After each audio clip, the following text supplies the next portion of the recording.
Garmin has scheduled a live event on YouTube without making much noise. Welcome to GadInsider, your place for the latest tech news. Titled Play Harder, the event might be a live event or merely a trailer or series of trailers for another of the best Garmin watches. For America, the event will go live on 7 a.m. Eastern Time, and for Australia, it's a slightly more reasonable at 9 p.m. Garmin doesn't normally schedule live events to announce new products, so to schedule a live event to generate some build-up means whatever's coming has to be pretty special indeed.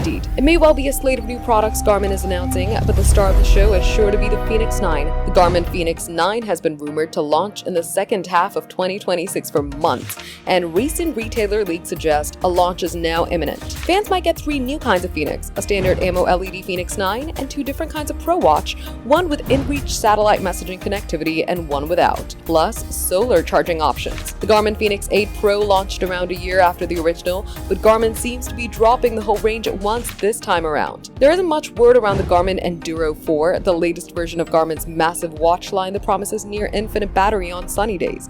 It could launch with the Fenix 9 as the Enduro 3 did with the Fenix 8, or Garmin could be saving it for a rainy day, but then the solar panel won't work that day. For more updates, subscribe to GadInsider, like and share the video, and don't forget to press the bell icon so you never miss any update.